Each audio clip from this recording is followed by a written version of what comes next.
Looks like the dandelions are making a comeback in a hardcore kind of way. Oh well, frig 'em. Well, it's friggin' Friday here. 3 more days and I'm back to work. Fuck shit, piss cockballs. Feels like just yesterday I edited up the 5-day vlog, right? Well, I did edit up one, but that was the one when I was in London.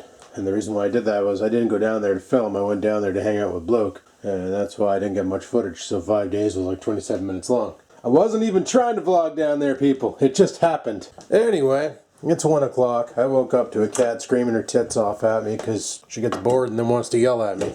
So I figured, you know what? Let's get some breakfast going. Have some breakfast and then we'll figure out what we're going to do today. I don't know what I'm going to do today. I could go out there and bang on that stump, or I could just say fuck it and not bother. I don't know. We'll see. So breakfast is done. I'm just waiting on coffee. I'm going to have to go to the grocery store again soon because I'm running low on whitener. And I'm going to need some of that. And I'm out of eggs, I think. I might have another carton in the fridge. I got to check, but yep. Freak's sakes, eh? What a yard. What a fucking mess of a yard. Son of a bitch. I find it funny that a lot of people are like, Adam, what camera are you using right now? The quality's so mint and stuff. It's the same damn Panasonic I've been using for the past 2 years, people. The camera hasn't changed. The only thing that changed was the way I edit the videos, because I've been using Sony Vegas, but I've been actually adding in some filters and features to sharpen up the video and make the quality better, so it would adapt to YouTube's algorithm of wrecking videos, you know? So I over-sharpen, over-saturate, and then when YouTube gets it and they pass it through the RC9 compressor, it desaturates and blurs the fuck out of the video. So by the time it does that, the video's back the way it should be. It's a pretty funny technique and you shouldn't have to do that, but RC9 is ridiculous on YouTube's. Well, I was chatting with Adrian and we were thinking about doing a mini bike romp tomorrow, but he might not be able to. Something just came up, so that kind of sucks. I have no idea when we're going to go mini biking next. And this is the reason why I was thinking about selling the tractors, and you know, if I keep the mini bikes, I'm just going to keep one and sell the other one. You know, don't need to hang on to all this crap that I'm barely ever going to use. As far as the snowblower goes, I don't know, I might sell it and let somebody else fix it, depending on what it's going to take to fix. Like if it's the whole pinion system, that's expensive as shit. The whole front end of that blower, I quoted it, it was around 250 bucks. A little cheaper on the internet, so you can get it for 160 off of eBay, but then they just tag a $70 to $90 delivery charge and you're back up to the 250 mark, right? So you have to ask yourself, is it worth it? That's the thing, people on eBay, they don't look at how much it costs to ship things. They just look at the price, and then the moment it hits the border, right, because it's automotive, it gets taxed differently, and then you got to pay customs, and in the end, it ends up costing you a lot more than it should have for a product. Well, it can. So that's why I usually like to buy local. Yeah, I know, people, I didn't shave my head yet. Last night, Logie and I got balls deep in that unturned 3.0. Played for a long time, and by the time we were done, I was so tired, I was yawning at the game, and he was like, oh fuck, I didn't realize what time it was. It's been bedtime a while ago, because he had things to do today, like work and all that shit. And for me, I had nothing really to do. I don't know what I want to do today. Like, the yards are mowed, everything's weed whacked. I don't know. I did my laundry last night, at least I got that done, which is why I'm wearing my milk shirt. Yeah, boy, I love this shirt, it's funny. I was debating on going to the grocery store. They got a deal on coffee whitener and other things, so I was thinking about going to pick that up, and I'm running low on sandwich meat for work, so I was thinking about going to pick up some of that too, because, well, work starts up in a couple days, so best be ready. Best be ready. Yeah, so I don't know what the hell's going on, people. Today's vlog's probably just a bust, but we'll see what we get into and go from there. Yeah, I feel really bad for my buddy Mike, though. He's the one who runs the electronic cigarette store here in North Bay down on Lakeshore, right? And he runs the one out of Sudbury, Sault Ste. Marie, Sarnia. No, not Chatham. That one never happened. And then he opened the one in London. Well, apparently he hasn't had a sale out of the London store yet. The problem with the electronic cigarette sales in London is there's 9 fucking shops. And they seem to be treats of the week, I'd like to say. Not to sound rude or anything, but it seems like last time I went down the shop to be at, well, the first time I went down the shop to be at was It's Not Smoke, It's Vapor. Then I go down and the shop to be at is Tasty Vapes. This time I go down and the shop to be at is the Vapor Store. So it's like the community of London just picks a random store at a random time and everybody floods there. And then later on they pick another store and everybody floods there. Mind you, the Vapor Store, which you saw in the video of Lost But Found, that store is nice, and the people in there, the atmosphere, everything about it is great. I love it. You know, you got all sorts of different juice companies, like Bloke selling his e-juice in there, his Blue Sheep. And then you got like Captain's Cupboards and that Splode stuff I bought. I can't remember who makes that. But all these different brands of juice. So you have like a nice selection of flavors and a nice selection of brands. Which to me is a great way to run a vapor store. Because now you have a bunch of variety and people don't have to just go in there and be like, yeah, give me watermelon, you know, or give me lime. They can say, oh, okay, well, do you have friggin' Temptations by OMC or whatever it is? And chances are they have it. They got flavors and brands coming out their arse. And you saw that on the video. More juice than you can shake your friggin' stick at. And I personally think, and I told Mike this, that that's one of his flaws, is he only has one brand of juice, and that's the brand that he makes. That he needs to get involved with other juice companies and bring in juice and start selling it there. Because people want variety. They don't want the same thing over and over and over again. Here in North Bay, the vapors are too stupid to realize that there's other flavors out there, you know? A lot of them just go to the dart store or go to the kiosk in the mall, buy what they have, vape it, and think, well, that's how juice should taste, so there we go.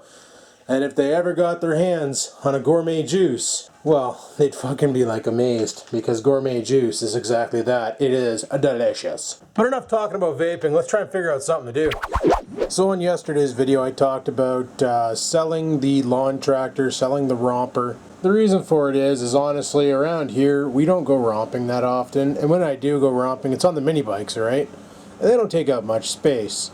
I barely ever use the riding tractor for romping because meh, why bother, you know? And yeah, it's just I don't see the point in having them. So I figure if I get rid of those two, if I can get 150 bucks for the riding mower and 100 bucks for the riding tractor, that's 250 bucks in my pocket. I'd sell the go-kart frame for a couple bucks, you know, get rid of that thing. And I don't think I'm going to make Project Bifta. Remember I was talking about making that? The problem is if I do make it, where am I going to ride it, right? What, do donuts in my backyard? That's about it. Because we don't really go out riding with go-karts and stuff. Like, we ride mini bikes because they're easy to transport and friggin' awesome in the woods. Like, we have a good time out there. So, thinking about dumping all that crap, opening up the garage, I'd make more room in there for different things. And yeah, that's my battle plan. So, I know a lot of you are probably going to be upset by this, but honestly, if you want to watch mowers, there's a whole group on the internet, all-terrain vehicles, all-terrain lawn tractor, ATF, LF, or something like that. Anyway, Fearless Front, he's a guy on YouTube.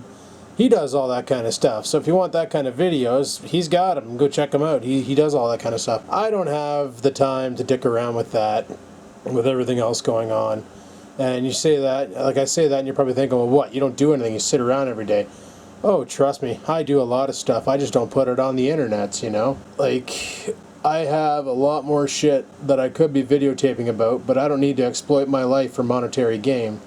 Basically let you guys see what I want you to see and go from there. But like, there's a lot of shit coming up, like for instance when I lose my job, deciding what to do with this place. I just want to liquidate as much crap as possible now, so that when the time does come, I can fit everything into a U-Haul and get the fuck out of Dodge kind of like operation, right? So I'm thinking about starting that up. I'm going to put some shit up and get rid of it and sell some junk and get rid of more junk and liquidate more shit. And like, I don't even know what I'm going to do with my toolbox and all my tools. I'm probably going to have to sell the whole fucking kit and caboodle, because if I'm moving into an apartment down south, I want to have room for my toolbox. You know, they have storage areas, but usually your storage is a little fucking 8x8 crate type operation. Sometimes some places you don't even have storage. You don't even have any apartment storage, and you only have one parking spot, so I can't really keep the Trans Am, so I might as well just get rid of that. Yeah, it's a sad day, but it is what it is, and I came to realization that material possessions are just material possessions. You know, you don't need all the shit you have, so liquidate, and that's what I'm going to do. I'm going to just start selling shit off and putting the money I make towards my bills and go from there. Seems like the best thing to do. I do say so myself. Alrighty guys, it's friggin' done. You're probably saying, what's done? Computer's gone. The desktop computer that I fixed, I contacted my buddy and told him, I said, hey, I forgot. I was supposed to tell him when I was back in town from London, and I forgot to tell him. And then I told him, and he didn't even say he was on his way over. He's like, okay, cool. That's all he said. And all of a sudden, Oreo's downstairs flipping his tits. and he was at the door. So, done. So we got paid for that, which is nice. That's going right to the federales to pay for my stupid mistake on the streets. But I think I'm going to take a rip rock over to the grocery store. I want to get some stuff for coffees and probably some more coffees. And get some other things and stuff and junk. And yeah, and go from there. So yeah, today wasn't a real exciting day, but at least I got paid, so that's bonus. So I have to put that in the bank. And then yeah, fun stuff. Sometime next week I'm going to have to go to the courthouse and pay for my ticket. So that's going to be $500 out of my account. That's going to suck, but that puts kind of a hampering on this plan I have going. I don't know if I talked to you guys about it, but anyway, let's go to the grocery store. We'll do a rolling vlog. I know some people love them, a lot of people hate them, but I want to tell you about my plan and see what you guys, well, I don't really care what you guys think. I think it's a good plan, but I figured I would share it with you guys regardless, because I'm not doing dick today. I don't even know why I picked up the camera. Mainly because if I didn't pick up the camera, there'd be no video tomorrow. Oh my goodness. It's like a friggin' sauna in here. Fire up the car, let's get the hell out of here and go to the grocery store. Okay, so as far as the ticket thing goes, I talked to my lawyer. Actually called shortly after. Buddy came over and picked up his computer and suggested that we do not pursue a trial. And I said, okay, why is that? And he said, well, by law, officers' cruisers have cameras in them. And I'm like, okay. And he goes, apparently on the video, he has you in the right-hand lane, and it doesn't look anywhere like you merged. Because I did move over to the center of the lane. And like I said, if I would have completed the actual lane change, it wouldn't have been a big deal. And he wouldn't have had me on anything. But I didn't. I just kind of moved to the middle of the lane, kind of like I do when I'm passing a car that's parked on the side of the road that I'm iffy about, you know? Like what I'm doing right now with this Hyundai. I'm just kind of moving over to the center of the lane, giving them plenty of room in case somebody in there kicks the door open. I don't want to make their car into the new shipmobile on friggin' Trailer Park Boys, right? And that's what I did, and that's where I was wrong. And they got me on video dead to rights. He said, the only way you're going to win is if the cop doesn't show up to court that day. And the officer involved has a 99% chance of showing up, as that's his track record for traffic court. 99% of the time shows up.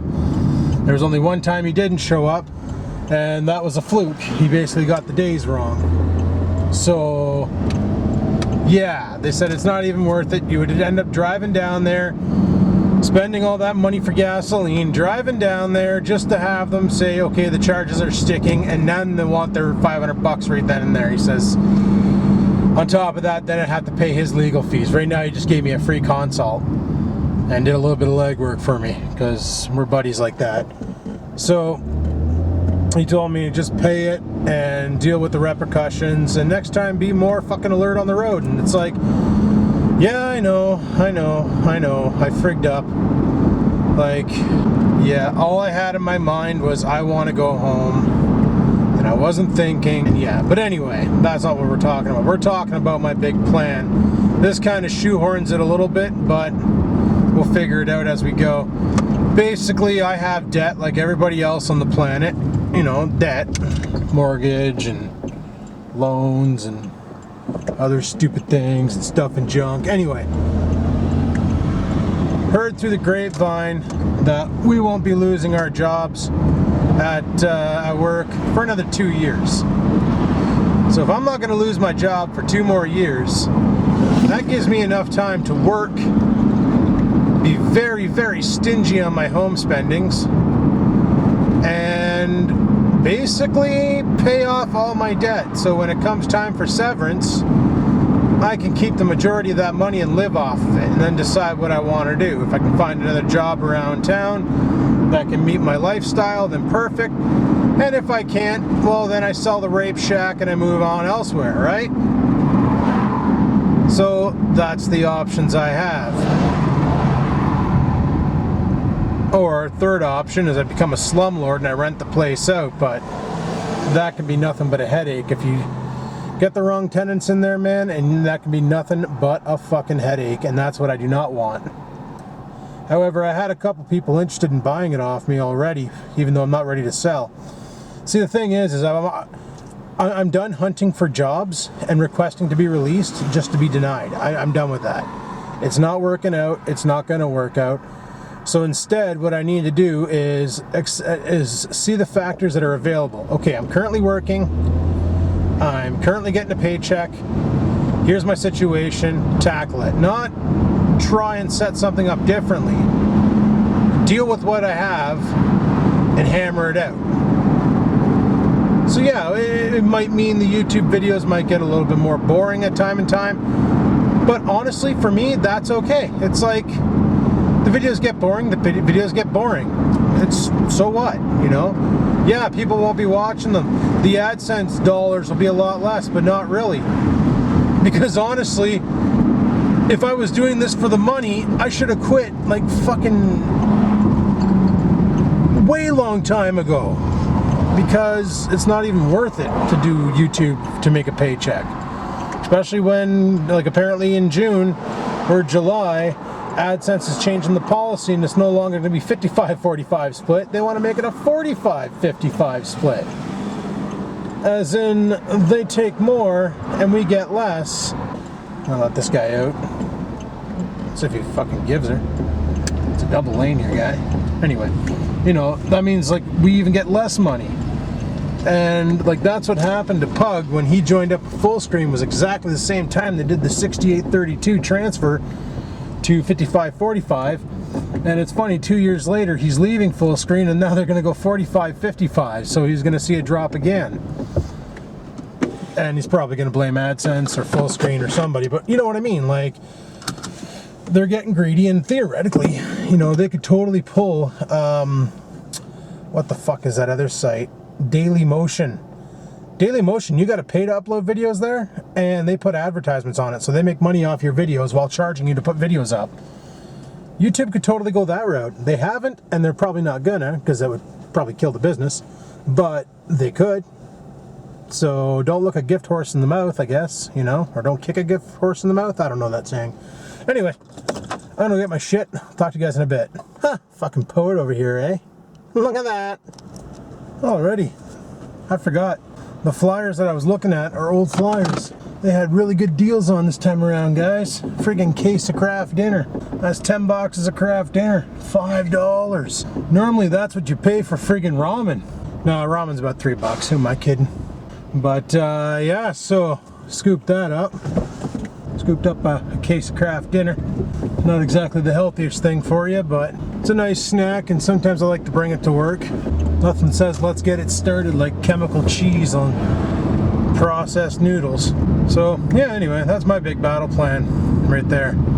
Pay off all my debt and then figure shit out when I get laid off. Right now, let's work with what we know, right?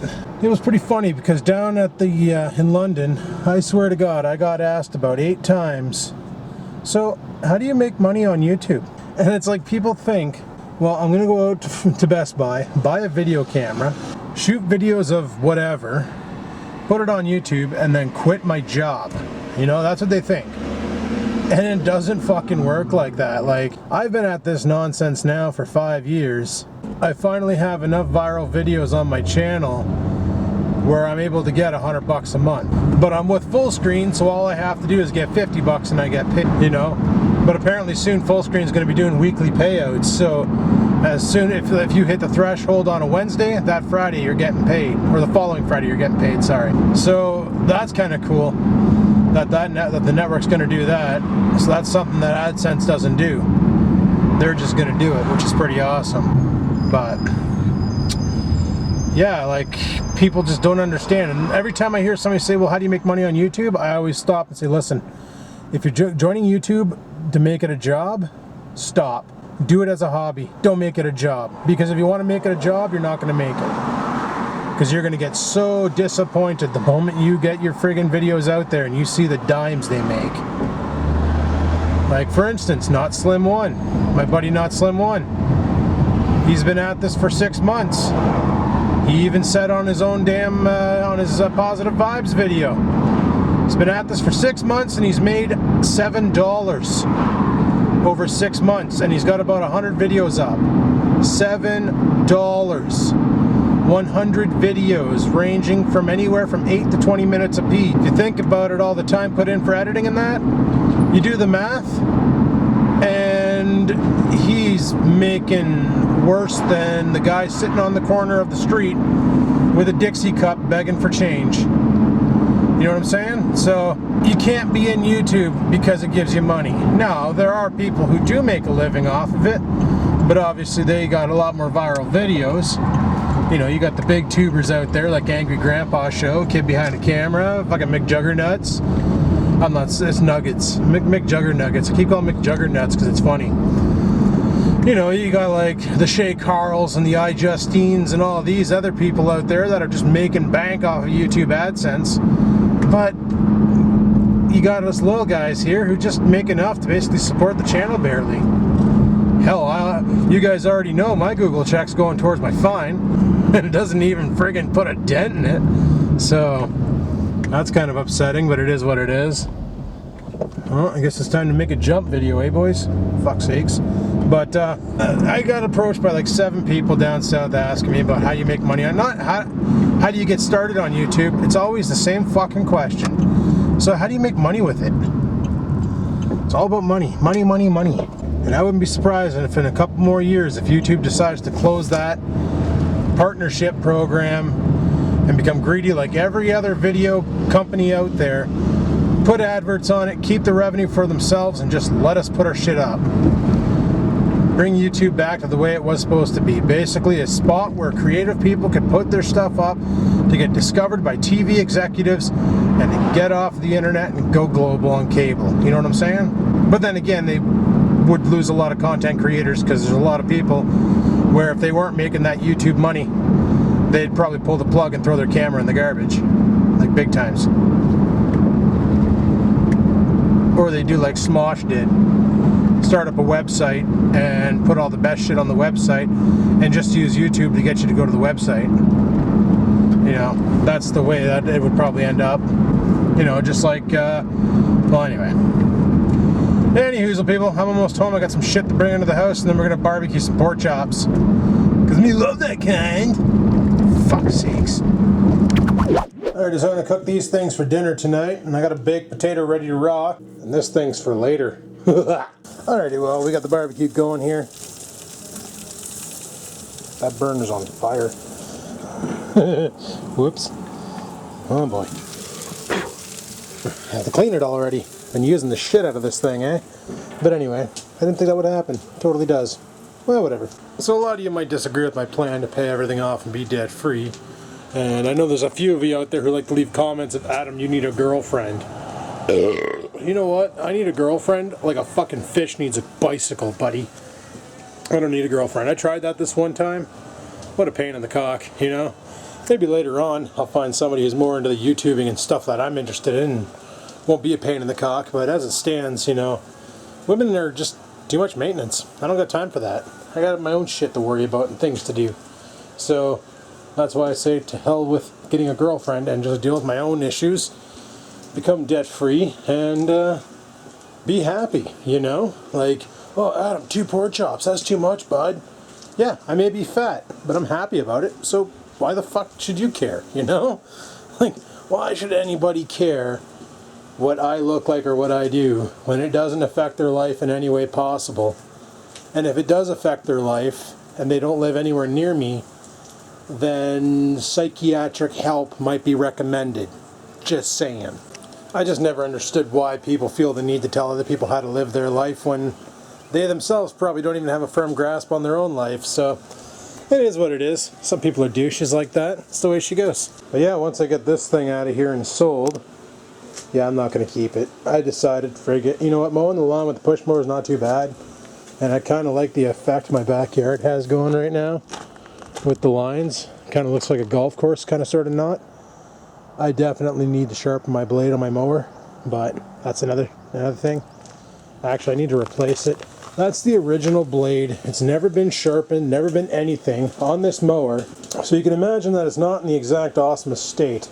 So what I'm going to have to do is take off the side chute, let that thing flap down, lay it up on that side so that the oil doesn't run into the engine, and then take the blade off, go to Crappy Tire, see if I can get a replacement blade, slap it on, and then I'll get a cleaner cut of my lawn.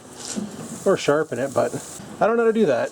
So, and they always say to let somebody pro sharpen your blade, because if you don't balance it, then shit happens and you break your mower. And this old dirty bastard has been very reliable, because Dad bought this thing back in 1997, pushed it around till 2007, gave it to me then because I didn't have a mower. Well, I had a mower here, but it was a dirty old 2-stroke lawn boy that smoked and sputtered and sometimes caught the lawn on fire. Yeah, it was a bad mower. It leaked. It leaked like a bitch. It was a real bad mower, but I used it like twice and did the front lawn and the back lawn. And then Dad went out and bought himself a self-propelled Craftsman and gave me this one here. And I've been using this one here non-stop. And then I bought this thing a couple years ago. Rex found it. Cost me a couple $100. Can't remember now. I think it was like $400 or something. And I used this for a couple of years, but I just want simplicity. This is fine. This does the job. Somebody else said, why don't you get one of those, or my buddy said that, he goes, you should get one of those manual mowers. Like, manual mower, what are you talking about? What he's talking about is the one with the wheels, with the blades all into it that intertwine and they spin as you push it. They work, but my fuck, like, come on. You know, that'd be ridiculous. And like, electric mowers are friggin' awesome, but then you run into the problem with batteries, right? You can get the ones you plug into the house, but how many people run over the extension cord with those damn things? That and that lawn back there, you kind of need gas to get around that lawn, because I don't have an extension cord that long. And then you get the battery operated ones where you slap the drill battery into it, but what, they go for what, 10 minutes, 20 minutes, and they shit the bed and you got to drop a new battery into it. And you know, drill batteries, they don't have the resilience that most batteries do nowadays. So for me, gas is the way to go, and these things are easy enough to maintain. So I just like to get myself a self-propelled, something with a wider deck on it. I think this is what, a 20-inch deck probably? Maybe an 18-inch deck? I don't know. It doesn't say anywhere on the damn thing. It just says it's 6 1/4 horse. And that right there, where it says press 3 times, well, I need to connect the lines on the 3 from the top, the middle, and the bottom. Because when you press it 3 times, nothing happens. When you press it 8 times, look the fuck out. You know, today would have been a prime day to hydro seed too. I wish I knew what the weather was doing though, that's the problem. Maybe tomorrow if it's sunny as frig, we'll come out, we'll rake the lawn, and we'll foam her up. What does that sound like? Watch, now that I said that, tomorrow it's going to piss pour rain. Fuck's sakes. Already all done with my pork chops and potato. Tank is turned off. We're ready to get out of here, so grab my pinchers, and let's get in the house and eat. Alrighty, so there's my dinner. Some baked potato, pork chops, a couple cherry tomatoes, some spinach. Hey, apparently they made friggin' Popeye's forearms really big, and they didn't have chatterbait back then. So I'm gonna go drop this in my face. So I'm sitting here, right, and I'm watching Fast and Furious, and I just can't help to notice that has to be the lamest decal on the side of a car that I've ever friggin' seen in my damn life. Yeah, I decided to rewatch all the Fast and Furious movies. Why? I don't know. But I'm doing it, so right on team me. Anyway, people, I'm going to shut the vlog down here and call her quits for the eve. So on that note, thanks for watching. Like, favorite, and comment as always. And until next time, people, keep on vlogging.